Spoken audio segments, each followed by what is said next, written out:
Assalamualaikum warahmatullahi wabarakatuh. Selamat siang kepada kita semua. Kali ini kami dari kelompok P5 akan melakukan podcast. Kita akan mewawancara Pak Teguh, Bapak Guru BK atau BP ya. Selamat siang Pak. Kali ini kami akan mewawancarai tentang pengelolaan stres terhadap aktivitas fisik. Dan saya, Tubagus Syahrial Halimi dan Fahmi Fauzi akan mewawancarai narasumber yaitu Pak Teguh. Silakan Pak. Ya Pak, di sini saya ingin bertanya Silakan. tentang penanggulangan emosional dan kebugaran jasmani di sekolah. Pertanyaan saya, bagaimana pengelolaan stres mempengaruhi motivasi seorang untuk melakukan aktivitas fisik? Motivasi seseorang Seorang untuk melakukan aktivitas fisik. untuk melakukan aktivitas fisik. Baik, terima kasih Fahmi dan Ezi atas kesempatannya yang diberikan kepada saya untuk menjadi narasumber dan membantu proyek kalian. Semoga dari ini teman-teman penonton bisa mengambil pelajaran, tidak hanya kita sebagai pelaku utama ya dari pembicaraan ini. Baik, untuk menjawab pertanyaan Fahmi, dalam dunia psikologi ini saya tekankan menjadi satu kalimat simpel, yaitu katarsis. Katarsis. Apa itu katarsis? Katarsis adalah pengungkapan seseorang atas tekanan, perasaan, emosi yang dia rasakan menjadi suatu aktivitas fisik. Nah, katarsis ini menjadi dua bagian. Satu katarsis positif, satu lagi katarsis negatif. Tadi motivasi siswa misalnya berolahraga di lapangan itu merupakan bentuk suatu katarsis positif, ya, karena peluapan emosinya itu menjadi sesuatu yang bermanfaat. Nah, sebaliknya kalau misalnya yang katarsis negatif, misalnya dari depresi atau stres, ya, tekanan yang dipendam di dalam, lalu dia marah-marah di tengah jalan, melukai orang lain, nah itu bentuk dari katarsis negatif. Iya. Jadi kenapa ada aktivitas fisik di sekolah itu merupakan ini loh, anak-anak ayo salurkan katarsis kalian kepada sesuatu yang positif. Ya, dari kegiatan itu ada yang berprestasi, bahkan ada yang ke perguruan tinggi melalui jalur olahraga.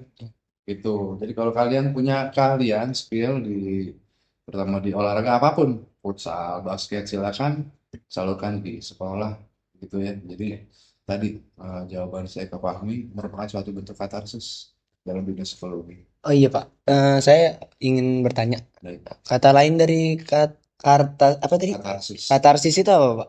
Kata lainnya, Kayak pelampiasan. pelampiasan. Oke. Betul, pelampiasan.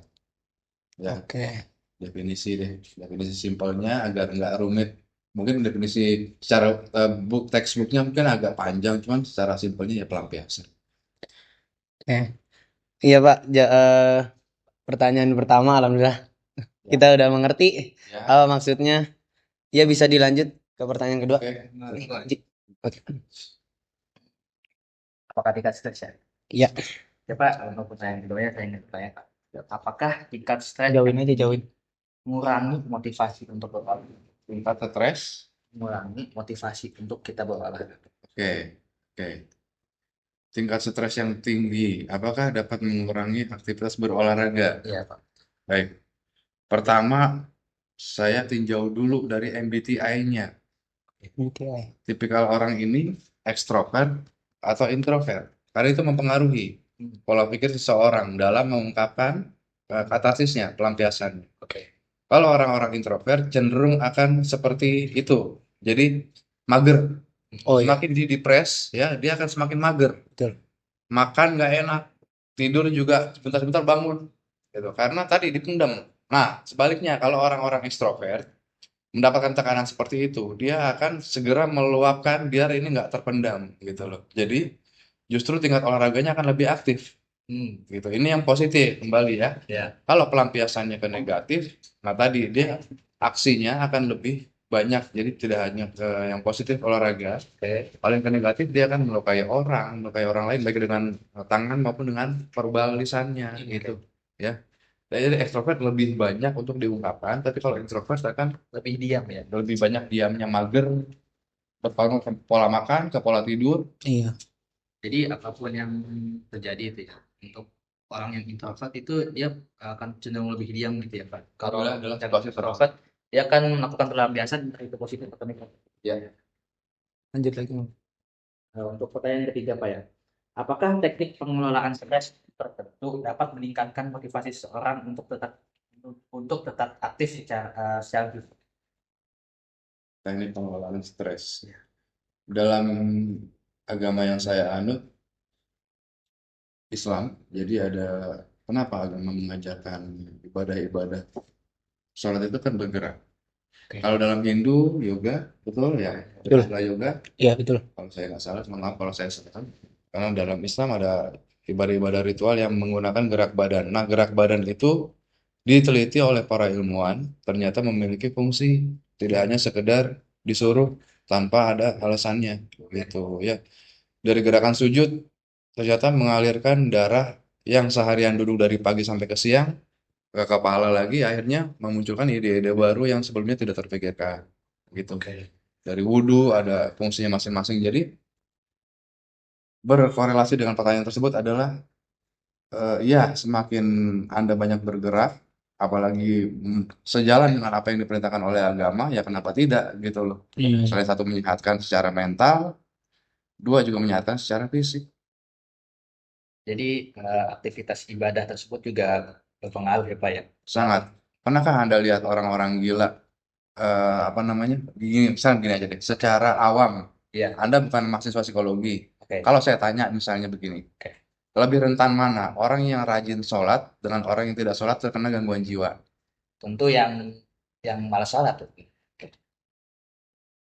Tanpa harus ada penelitian berapa Iya. kali dia sujud dalam sehari. Kenapa? Karena orang-orang yang rajin sholat itu dari karakternya kelihatan, akhlaknya kelihatan.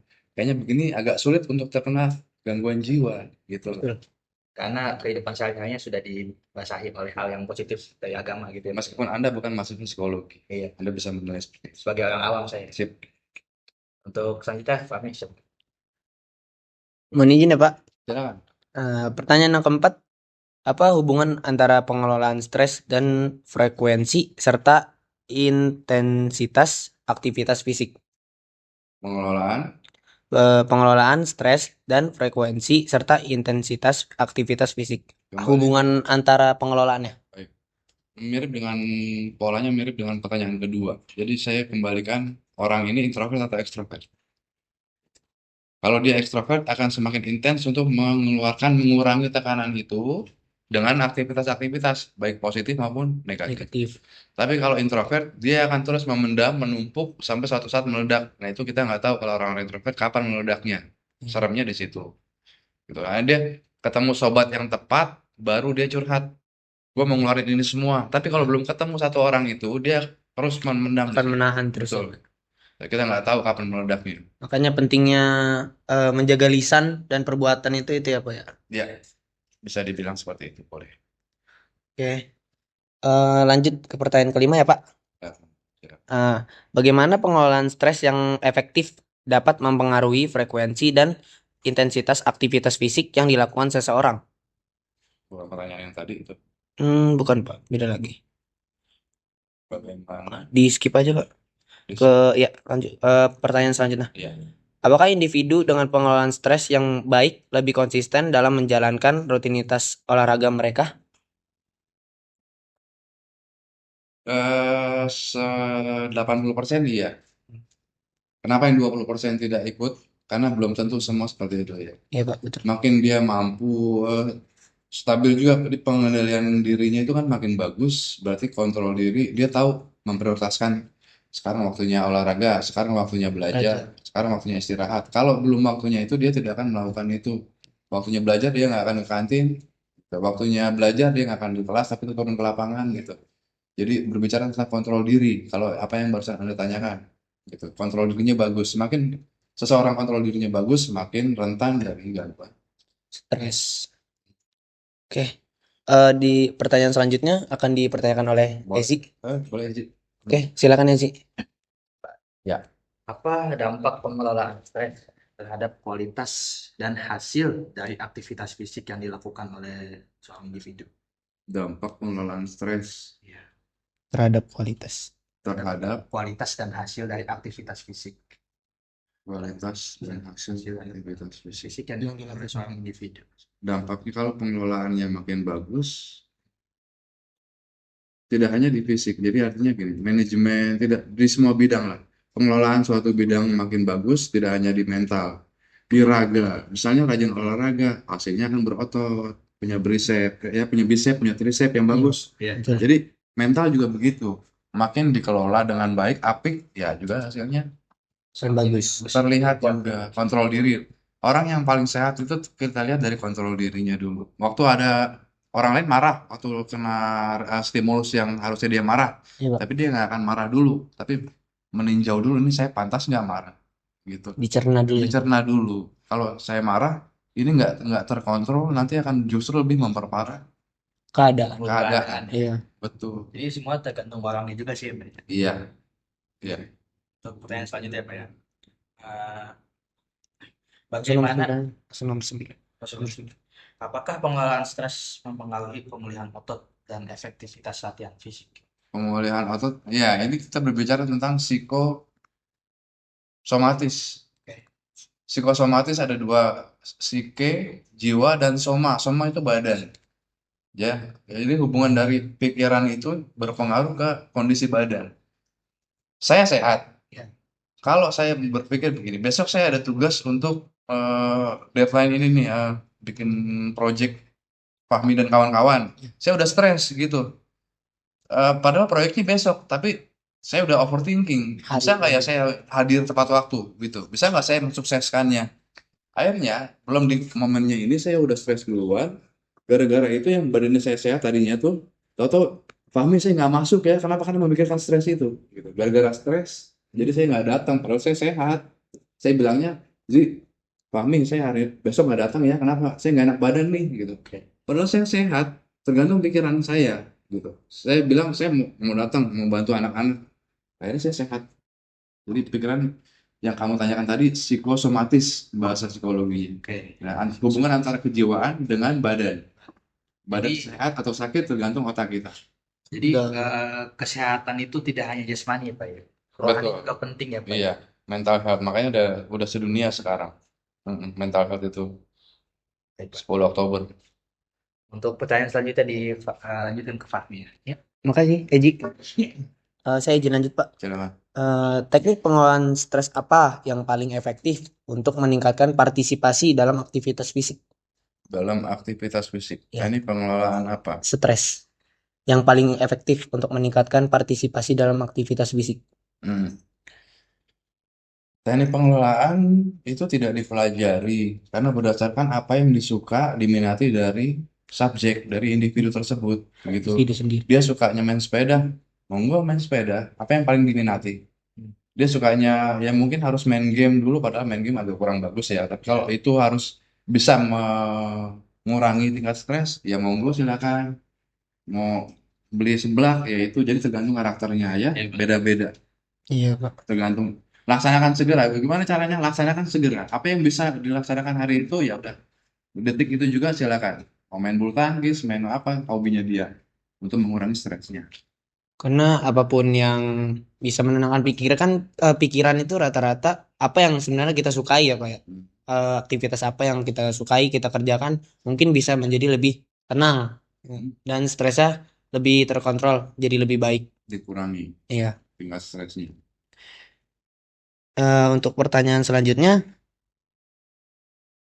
teknik pengelolaan stres apa yang paling berhasil dalam meningkatkan partisipasi dan kepatuhan terhadap rutinitas aktivitas fisik? Tadi kan untuk teknik pengelolaan kata Pak, seperti Pak Teguh bilang tadi tidak ada ya Pak tekniknya. Nah, menurut Bapak yang paling bisa untuk berhasil meningkatkan partisipasi dan kepatuhan terhadap rutinitas aktivitas fisik, untuk Bapak sendiri gimana? Penguatan. Penguatan. Dalam bahasa psikologinya reinforcement. Reinforcement ada dua, reinforcement negatif, reinforcement positif. Reinforcement negatif itu kamu telah datang nih Fahmi. Iya. Harus jam 7, kamu datang 7.25. Lari keliling SKU Kompas. Iya. 10 keliling. Besok gitu lagi, diulang lagi, ditambah kelilingnya jadi 15. Itu reinforcement negatif, penguatan. Jadi kalau Fahmi udah mikir dari rumah, kalau saya telat lagi, nambah lagi nih 5 lagi, 20. Ya, reinforcement, penguatan. Jadi gimana tipsnya biar sukses? Diulang-ulang terus gitu loh. Dengan porsi yang ditambah gitu ya, Kalau bisa. kalau bisa. Karena orang mau melakukan kejahatan, hukumannya makin berat, ya mikir gitu. Daripada Iya. yang tidak ada hukumannya atau hukumannya ringan. Iya betul. Ya, mendingan gue nyuri aja, sama aja hukumannya dengan membunuh. Ya. Iya. Jadi membunuh pun nggak kapok gitu. Jadi Iya betul. ditambah hukumannya. Orang akan berpikir untuk melakukan hal-hal negatif. Hal-hal negatif. Jadi penguatan, ya konsisten apa enggak di situ dikuatin. Tadi negatif, yang positif mau saya sebutkan kan nih. Boleh Pak, boleh Pak. Fahmi datang nggak pernah telat. Ya, terus segala macam nih begini ada project begini. Memang saya nggak bisa menilai Fahmi dari nilai raport, nggak bisa membantu ya. Kalau yang lain kan bisa 80, 90. Ya. Tapi dari segi personal saya, Fahmi udah punya tempat di sini. Artinya gini, hubungan kalian dengan BK nggak hanya sebatas di sekolah.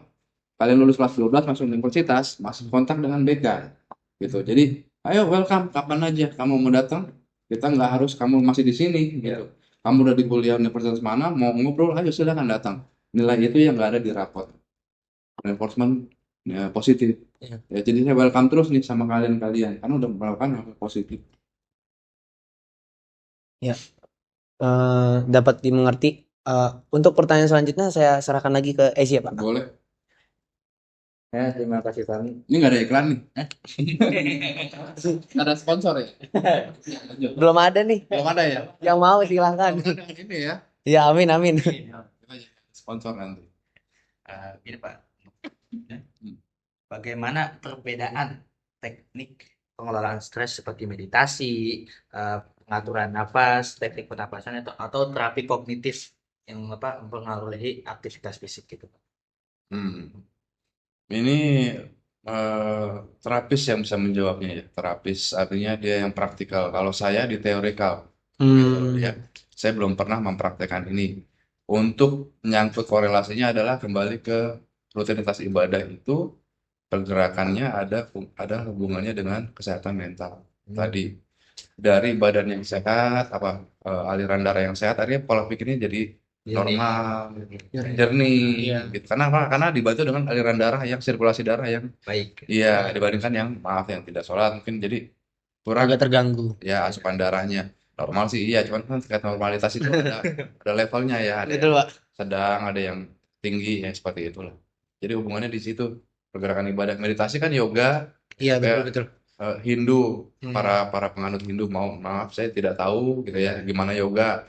Lentur-lentur sekali yang saya tahu gitu, cuman saya nggak tahu apanya urutannya gitu karena saya nggak pernah melakukan itu. Baik, Pak. Untuk yang selanjutnya itu apa saja sih faktor-faktor yang mempengaruhi efektivitas pengelolaan stres dalam konteks aktivitas fisik? Efektivitasnya Iya. eh, Faktor yang mempengaruhi. kalau dari misalnya udah melakukan sesuatu itu mengurangi stres. Iya. Dari situ, gini deh, langsung aja nih. Saya kalau misalnya itu agak sulit, langsung ke praktek kan. Praktek itu gym, fitness. Saya dulu fitness gitu. Sekarang saya udah lama jadi kempes lagi gitu. Sama sepeda, bike to work. Sebelum saya ngajar di sini, Ya. saya di konsultan pengembangan wilayah di daerah Pasar Minggu. Pasar Minggu. Rumah saya di Pondok Gede. Dari Jakarta ya Pak? Dari Jakarta, betul. Pondok Gede kan Bekasi. Iya. Bike to work, saya menggunakan sepeda ke kantor. Diketawain sama teman-teman gitu. Lu bisa beli motor, kenapa bawa sepeda? Bisa gitu, cuman Anda nggak tahu apa manfaat yang udah saya rasakan menggunakan sepeda gitu. Bedanya, pernah ada yang bike to work nggak? Penonton pernah ada yang bike to work nggak? Mungkin ada. Nggak, belum. Bedanya itu seperti habis fitness. Jadi ceria, badan tuh ceria iya. gitu loh. Fit, Kayak bugar terus ya. bugar. Nah, itu bahasanya lebih tepat. Bugar itu apa ya? Kalau diajak bergerak ke sana, ayo. Ayo jadi Diajak kayak bergerak, ayo gitu. rasa malesnya hilang. Betul, nggak mageran. Itu kalau pakai sepeda. Bedanya dengan naik motor. Kalau naik motor, Tinggal diajak ngegas ya Pak ya. iya betul, agak malas kalau diajak jalan gitu. Nih, gue ayo jalan ke sini, ayo gitu kalau naik sepeda. Iya. Dan pikiran tuh lebih ceria aja gitu. Ditanya orang kita jawabnya relatif lebih ke humor. Kalau misalnya nggak bergerak tuh badan baperan. Iya, Nah, betul. Nah, itu jadi kalau ada semangat yang berbeda di ya Pak situ ya. bedanya baperan sama kita bawa asik. Gitu. Dan itu saya bawa itu senang sepeda karena itu faktor itu. Baik, saya mengerti. Untuk dua pertanyaan terakhir Pak. Hmm. Saya serahkan ke Pak Udi. Ya. Nomor berapa? 13. 14, 15. 14. Izin bertanya lagi ya, Pak. Silakan. Faktor-faktor apa aja yang mempengaruhi bagaimana pengelolaan stres berkontribusi pada aktivitas fisik seperti usia, jenis kelamin, atau kondisi kesehatan? Ya. Ini langsung saya Anda menanyakan itu langsung terpikirkan ini. Anda tahu istilah mandul nggak? Oh, tahu Pak, tahu Pak. Ya. Ya. Meskipun ini agak di luar konteks, Iya. tapi langsung ke sana. Kenapa? Mandul ini sesuatu yang ditakuti Betul. oleh para pasangan suami istri. Iya. Ya, kenapa? Karena sulit mendapatkan Buah hati. betul, keturunan, buah hati, betul. Pertanyaannya tadi ke situ, jawabannya apa tuh? Usia ya. Iya, Pak, betul. Nah, itu dia. Jadi gini, orang banyak, saya nggak, pola pikir saya adalah out of the box. Saya kalau MBTI itu INFJ. INFJ itu masuk ke Sigma. Sigma itu orang-orang yang agak ngeyel. Oh iya. Ngeyel itu apa sih ya? Nggak pengen sama yang umum gitu loh. Saya Betul, tipenya kayak gitu. Jadi orang-orang pengen ke Taman Mini, saya pengen ke Ancol gitu. Orang-orang bilang di usia tua udah nggak mampu lagi aktivitas seksual. Oh iya, betul. Saya nggak percaya. Kenapa? Karena semua dari sini. Tuh, kembali ke Kepikiran. psikosomatis tadi, Iya. gitu loh. Kalau kita bilang saya mampu, badan kita akan ikut, Betul. gitu. Jadi kemampuan dari raga itu tergantung pada pikirannya juga Pak. Betul, dan sudah terbukti. Iya. Di usia saya jarang sudah mampu masih main basket. Ya, Oke, saya pernah lihat ya. Ya, seumuran saya. saya pernah lihat. Tapi saya masih bisa. Betul. Main basket udah nggak bisa. Loh, ini main. Terbukti. Berarti bukan teori lagi. Ya. Saya masih bisa main basket tuh di umuran saya gitu. Dimana orang-orang yang seumuran saya belum tentu masih ini main lagi. Ke seksual juga begitu. Ternyata kalau mereka bilang mereka mandul di umur segitu ya terserah mereka. Tapi saya nggak percaya karena semua di sini. Betul. Gitu. Kalau saya bilang saya masih mampu, masih mampu. Tuh, paling begini bedanya. Kemampuannya saya di lapangan nggak sebugar kalian. Iya. Gitu aja. Tapi saya masih mampu. Kalau ikutin dan baik. Iya, turun ke lapangan meskipun agak lambat, tapi saya Iya. masih mampu. Dibandingkan yang nggak mampu, udah nggak turun sama sekali di lapangan. Jadi tujuannya juga buat olahraga juga ya, buat kesehatan juga ya Pak, ya. Buat kesehatan diri sendiri gitu. Bukan buat kayak diseriusin lah, kayak pengen ada turnamen lah atau Kompetisi, apa ya cari kompetisi. piala, Ya. enggak, Karena kan enggak. juga di masa-masa yang udah naik umur atau lansia gitu, dia lebih biasa buat olahraga yang ringan-ringan aja. Nyari ketawa aja. Iya, sama nyari teman. ketawa, nyari keringat gitu ya Pak. Udah nggak nyari piala. Betul. Ya, di pertanyaan terakhir Pak, Boleh. mohon izin, bagaimana individu dapat menyesuaikan teknik pengelolaan stres mereka untuk hasil yang optimal dalam aktivitas fisik?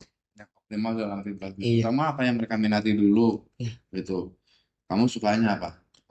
Kalau Kegiatan saya apa? kegiatan main volley sih Pak. Yang paling kamu nggak suka apa? Yang paling nggak suka, belum ada sih Pak sejauh ini, masih Belum suka belum ada. Satu dong, apa sih selain main volley? Berenang suka. Benang suka. Jadi gini, maksud saya menanyakan itu adalah, Fahmi, coba kamu lakukan hal yang nggak kamu suka. Kira-kira kamu suka atau tidak? Terpaksa atau tidak ya Pak? Terpaksa atau tidak? Gitu. Jadi kalau kamu lagi pressure nih, kelihatan dari muka sama gerak badan ya, gimmick kamu, Sikapnya. udah tinggalin dulu pekerjaannya, udah kamu main volley dulu. Jadi apa yang kamu suka gitu loh? Kamu paling suka apa? Kalau saya bukan fisika Pak, saya gambar. Gambar. Bukan gambar saya. Ya belajarnya stop dulu, kamu gambar dulu. Jadi segerakan apa yang karakter masing-masing karakter ini suka gitu loh. Jawaban dari ini tadi.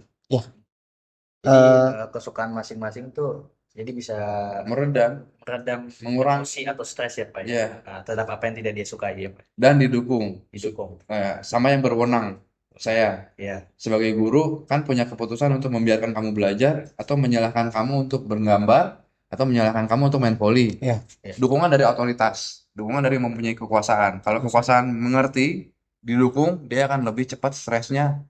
Jadi seperti kucing dikasih makanan kan akan lebih tenang daripada kucing yang nyolong. Iya, yang mencari Gerusak langsung tengok belakang gitu, langsung kabur. lari. Gitu. Betul, Karena betul. apa? Karena nggak berdasarkan otoritas, dukungan otoritas. Jadi saya dukung silakan, nah kamu akan lebih, oh ya udah akan Lebih berkurang. enjoy gitu. Nah, enjoy ya, karena diizinkan. Iya, Pak. Kalaupun nggak didukung ya sama aja bohong ya Pak ya. Sama aja bohong. Waktunya belajar udah main volley salah. Oke. Karena nggak didukung sama otoritas, Iya. bertentangan dengan norma nilai yang ada.